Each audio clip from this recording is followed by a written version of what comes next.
Australia's location is important for the world's exports, and its international trade is also very important. Since Australia has a large territory with vast, uninhabitable areas, all towns are scattered around. This leads to huge expenses for transportation when using trains and ferries. The government also have to pay large amounts for its telecommunications to build up the connection between these regions. The Australian people are mainly living in 5 cities: Melbourne, Sydney, Perth, Brisbane and Adelaide. The most special one is Perth, which is one of the most isolated cities in the world. However, this does not affect its state to be one of the largest cities in Australia. Most large companies, like the 2 leading companies, Telstra and Qantas, they are both based in Perth.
Now, for better or worse, we live in a world profoundly affected by Sigmund Freud. If I had to ask you, name a famous psychologist, the answer, most of you, would be Freud. He's the most famous psychologist ever, and he's had a profound influence on the 20th and 21st century. Some biographical information: he was born in the 1850s. He spent most of his life in Vienna, Austria, but he died in London, and he escaped to London soon after retreating there at the beginning of World War II, as the Nazis began to occupy where he lived. He's one of the most famous scholars ever, but he's not known for any single discovery. Instead, he's known for the development of an encompassing theory of mind, one that he developed over the span of many decades.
Some adverse effects of climate changes change agricultural production. Some lands are just merely unsuitable for growing crops. There will be millions of people facing hunger in Africa in the near future.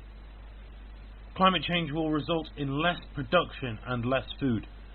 It is difficult for developing countries to deal with climate change due to their financial status and other issues. There are many people living in hunger, especially in Africa. The climate change has devastating effects on world economy. The tropical areas on Earth are dry and hot, and are originally not suitable for food production. The change of climate leads to extreme weather conditions such as floods and hurricanes, which exacerbates the food production issues. As a result, it leads to a continuous decline in food supply annually, around 10 to 17%. And this trend is perceived to be continuing in the future. By 2017, the region suffering the most will be some African countries.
This simulation shows what you might see if you were orbiting a black hole.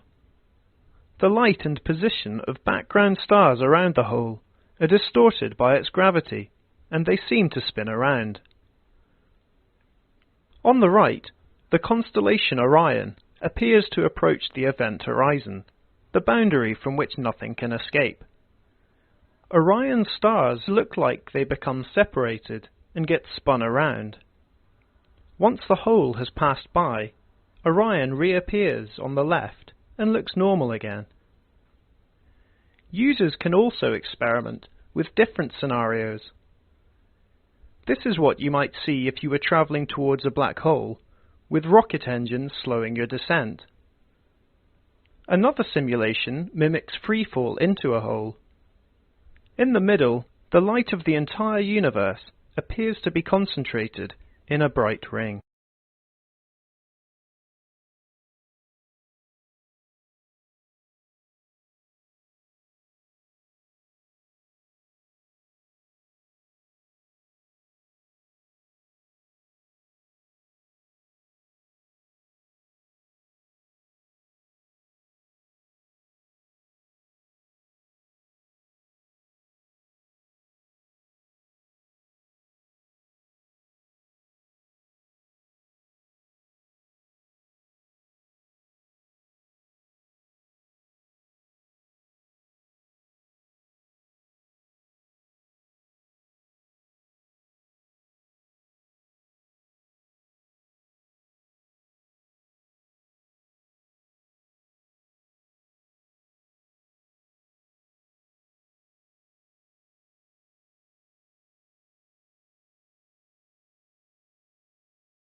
The shuttle was designed to be a space truck. It's a multi-purpose vehicle.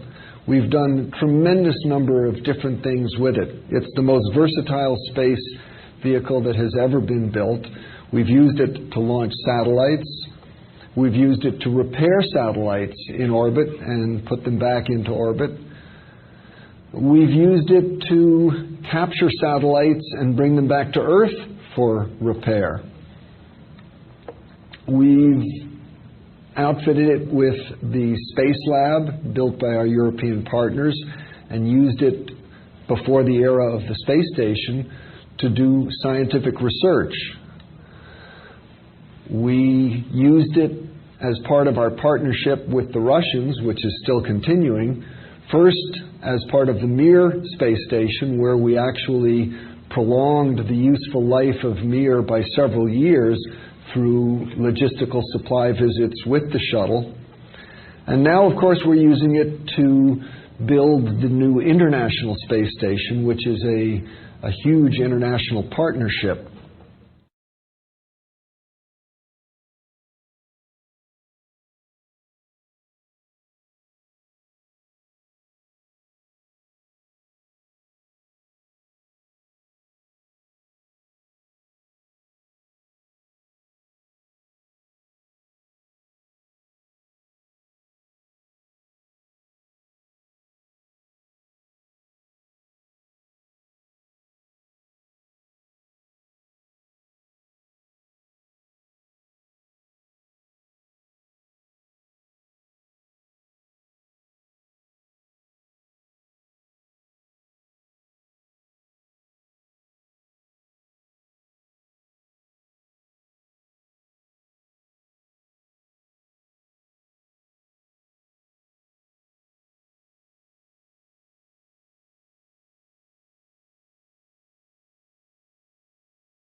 When you think of a leader, you may think of an individual who is, above all, bold.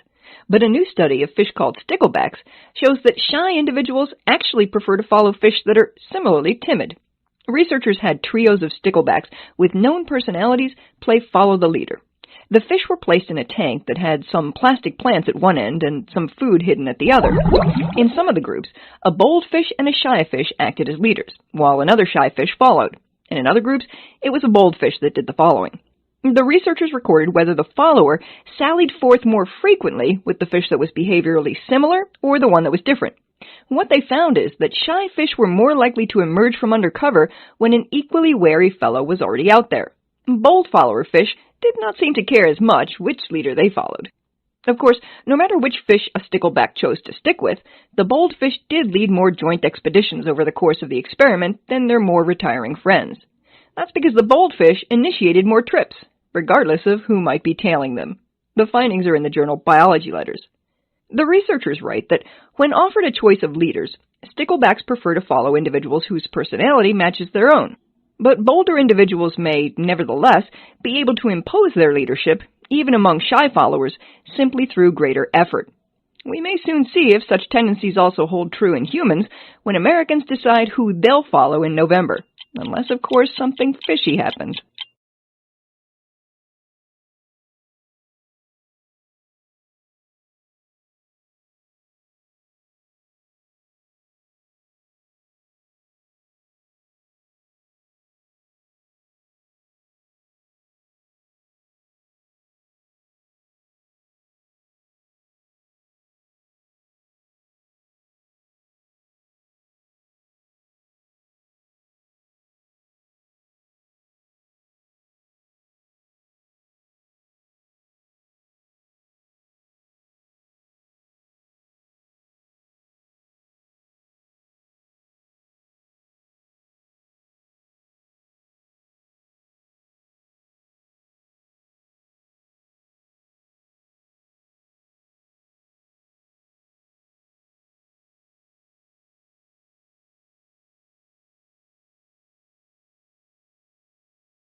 Cities are interesting places. Some cities are carefully planned, built for a reason, and reflect the needs of the people as it grows. Others are less conscientiously designed. Paris, for example, was originally founded in the 3rd century as a small village, and with every passing generation it grew in size and importance. It grew from a medieval city to a modern city, but the transition was not always smooth. Emperor Napoleon III had to hire someone to oversee the rebuilding of Paris. The man he chose was Georges Eugene Haussmann. In 1853, Haussmann began the process of renovating France's capital city. His basic instructions were to bring light and air into the central districts, improve the sanitation and living areas, and make Paris a more modern, beautiful city. Not your average weekend renovation. Haussmann's projects included the destruction of the old medieval neighborhoods, widening of streets, building large parks and public squares, and addition of fountains and sewer lines. To add to all of this, the size of Paris had to be increased, doubled actually, and Napoleon III issued official decrees annexing nearby suburbs to make them part of the city. One of the main priorities of this massive renovation was to connect all of the districts together. If we think of Paris like a house, each district was its own room, existing essentially independently of the other districts. Napoleon III wanted it to be easier to travel between the most important districts, and to create a sense of this being one unified city, not a series of independent neighborhoods. So Haussmann created large avenues that connected the districts. More than that, he made all of the avenues look roughly the same. Buildings on a major avenue were required to be roughly the same height and style, and even had to use the same cream-colored stone for the facade. The result was to remove any local characteristics and create a uniform Paris. For the first time, the city had a specific look, a style that people began to associate not with a district, but with Paris itself.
The basis of all life on Earth is the cell.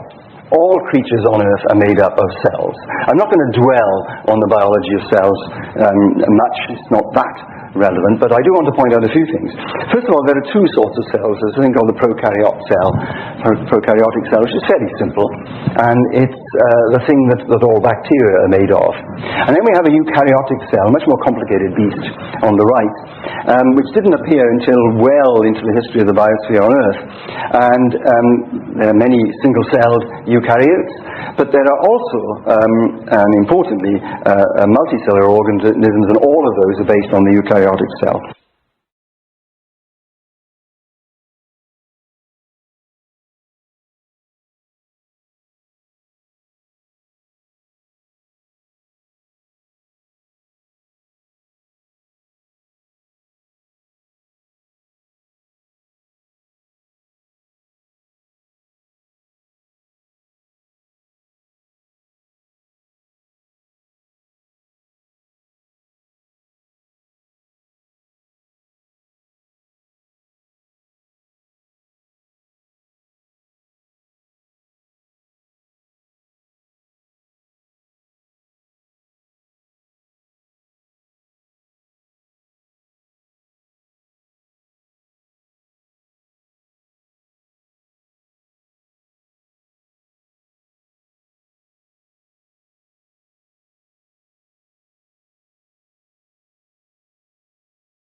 The Skoog is a new universally accessible musical instrument. It's designed for use by children or adults with special needs, or in fact for use by anyone. It's soft, it's easy to play, it's robust, and it can be customized to suit anyone's ability. The Skoog helps children with special needs by allowing them to get involved in making music themselves. It's an instrument that they can play and they can take ownership of and start creating their own sounds and music. Traditionally, instruments are the shape and size and made of the materials they are because of the sound that they need to make. If you want something to sound like a plucked string, you need a string and it needs to be under tension. Whereas with the Skoog, because it's a mixture of software and a sensor, then the computer can handle making the sound, and so we can design an object that's designed to be touched and designed to be played with. In developing the Skoog and actually working with kids in the schools and in the classroom, it's really helped us make the Skoog something that's usable by the children themselves. They've informed us massively on how it needs to work, and they've given their opinion on colours and design, and just the feedback that they've given to us has been just marvellous. It's just so enriching, and it's really inspiring to actually work with these kids, particularly when you can provide them with an ability to start playing their own music as opposed to just taking part through listening and listening to other musicians and really learning from them.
I'm just going to take on where Stafford left off, and the hormone I want to talk to you about is called melatonin, and it's synthesized in the pineal gland, which is a very small, it's the size of a pea in your brain.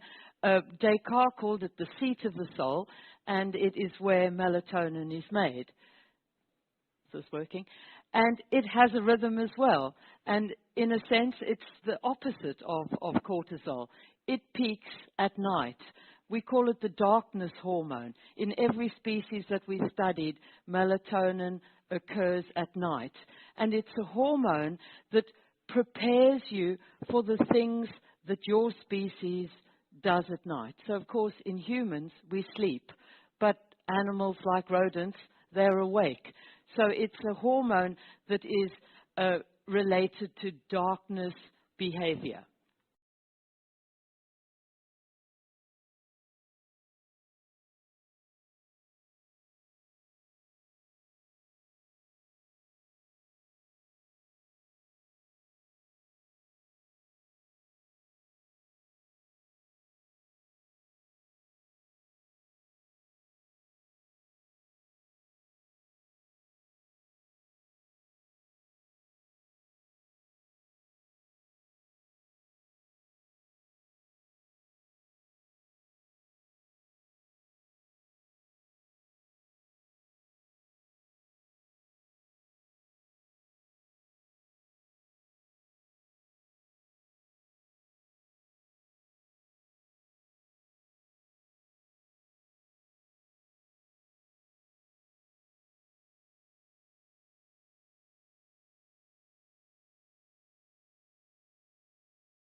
So, continuing our series of lectures on modernism, we now turn to architecture, and in particular to the work of Frank O. Gehry. Now, I'm not going to go into his career in detail. It is enough to say that early on, he was, like other modernist architects, tied to the rectangle, the straight line, and so on. Often their buildings would have this basic shape, and they would just add bits of decoration like splashes of color or pointless balconies. Soon enough, Gehry wanted to break away from straight lines and grid-like designs. He wanted the freedom to experiment with other shapes, curves, and unusually angled roofs. What helped him with this was the computer, which allowed him to visualize and experiment with complex shapes and to work on the whole design as one piece, without the added decoration being thrown in as an afterthought. Architecture as art, if you like, or sculpture even. He himself said that he had struggled with crossing the line between architecture and sculpture. Now, I want to talk about one building in particular, the Guggenheim Museum in Bilbao, which I think you'll agree is a masterpiece.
Wilson came then from a different world, and he became the focal point of a broad mainstream American culture that thought that modern literature and wanted modern literature to be able to be read and appreciated by ordinary people.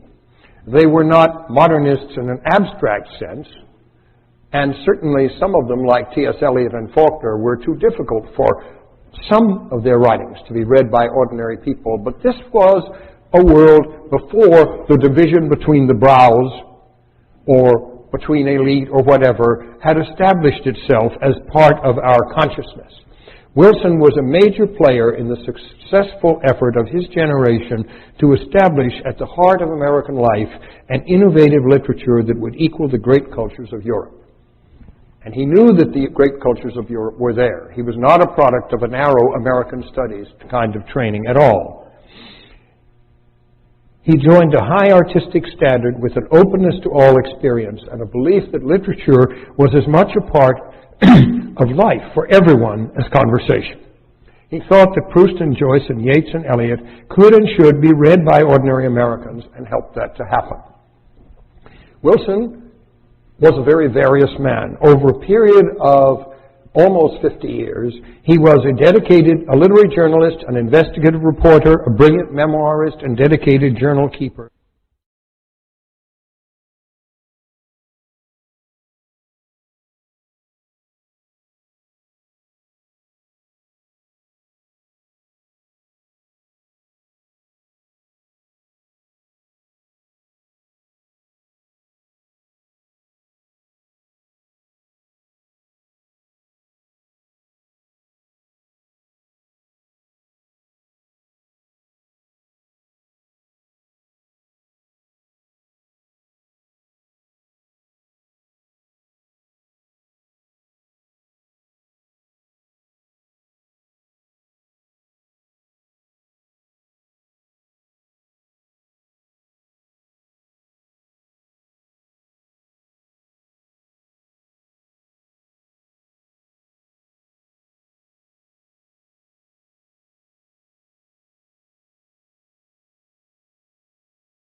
These were the very first robots. They were characters in a play in the 1920s called Rossum's Universal Robots. And the play was written by a Czech writer called Karel Čapek. And basically, these robots, people tend to think of robots as kind of cute, cuddly toys or, Hollywood depictions kind of devoid of politics. but the first robots were actually created and imagined in a time of absolute political turmoil. You just had the First World War, finished. That had a devastating impact across Europe, and so people were kind of reflecting on what does it mean to be human, what makes us human, those kind of questions. And this kind of context is what inspired Čapek to kind of write this play. And interestingly, these robots, being human, they are actually in the play assembled on a production line, a bit like the Ford manufacturing production line. So even though they are human, they are assembled, and these robots are designed to labor, and that is their primary purpose in society.